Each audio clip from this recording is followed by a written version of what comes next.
Des enfants! Vous n'avez que ce mot à la bouche! Ne comprenez-vous donc rien?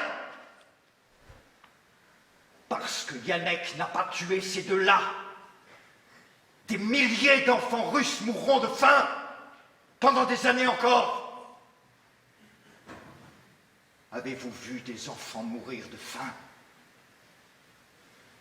Moi, oui.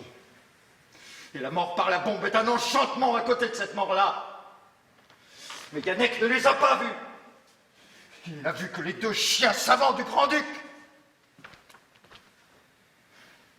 N'êtes-vous donc pas des hommes? Vivez-vous dans le seul instant? Alors choisissez la charité et guérissez seulement le mal de chaque jour, non la révolution qui veut guérir tous les maux, présents et à venir.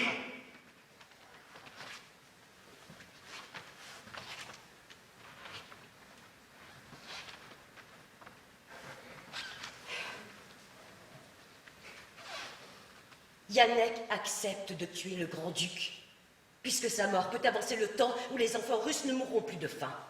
Cela déjà n'est pas facile. Mais la mort des neveux du grand-duc n'empêchera aucun enfant de mourir de faim.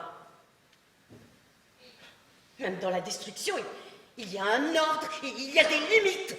Il n'y a pas de limite. La vérité est que vous ne croyez pas à la révolution. Vous n'y croyez pas. Si vous y croyez totalement, complètement, si vous étiez sûr que par nos sacrifices et nos victoires, nous réussirons à bâtir une Russie libérée du despotisme, une terre de liberté qui finira par recouvrir le monde entier, si vous ne doutiez pas qu'alors, l'homme, libéré de ses maîtres et de ses préjugés, lèvera vers le ciel la face des vrais dieux, que pèserait la mort de deux enfants.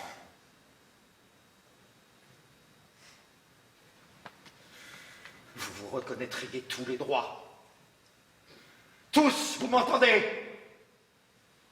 Et si cette mort vous arrête, c'est que vous n'êtes pas sûr d'être dans votre droit. Vous ne croyez pas à la révolution.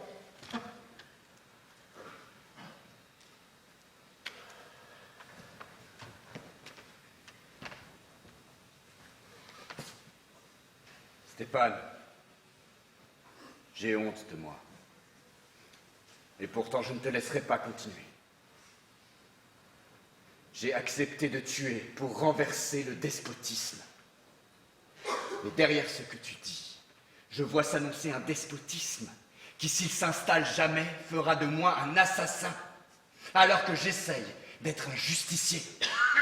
Mais qu'importe que tu ne sois pas un justicier, si justice est faite, même par des assassins, toi et moi, nous sommes rien. Nous sommes quelque chose. Et tu le sais bien, puisque c'est au nom de ton orgueil que tu parles encore aujourd'hui. Mon orgueil ne regarde que moi. Mais l'orgueil des hommes, leur révolte, l'injustice où ils vivent, cela, c'est notre affaire à tous. Les hommes ne vivent pas que de justice. Quand on leur vole le pain, de quoi vivraient-ils sinon de justice?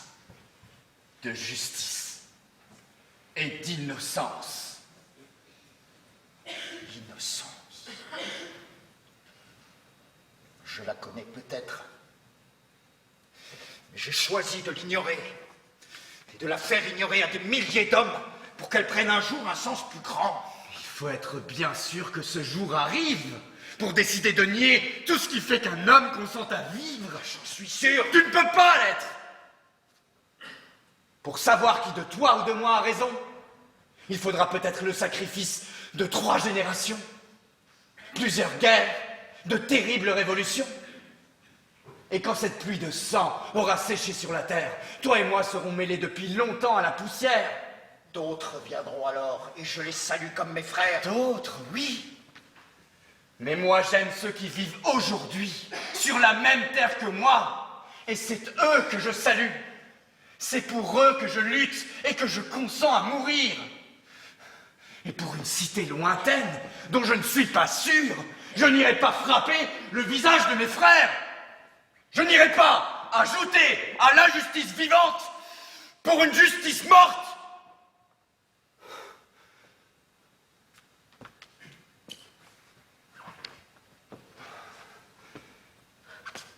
Frères, je veux vous parler franchement et vous dire au moins ceci que pourrait dire le plus simple de nos paysans.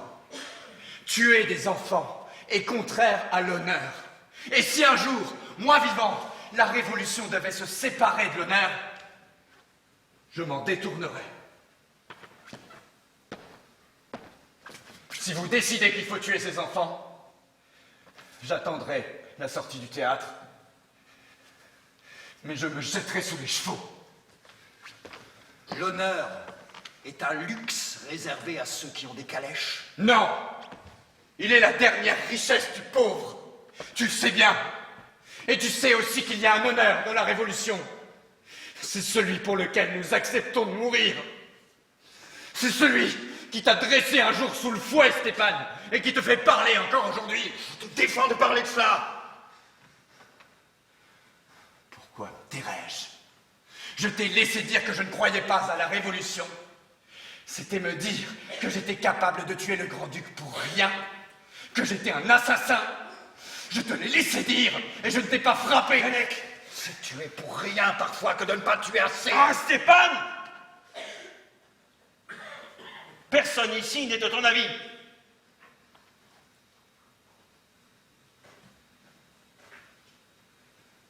La décision est prise. Je m'incline donc. Je répéterai que la terreur ne convient pas aux délicats. Nous sommes des meurtriers et nous avons choisi de l'être. Non! J'ai choisi de mourir pour que le meurtre ne triomphe pas.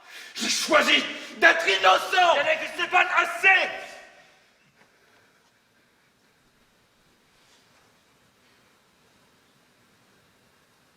L'organisation décide que le meurtre de ses enfants est inutile.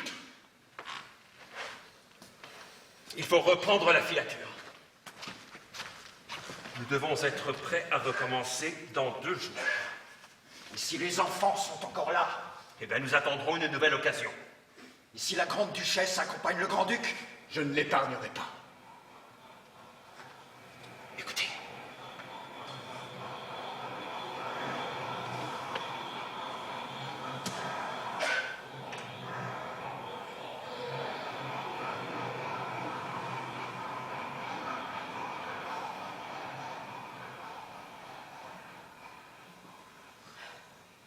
Recommencer, Dora?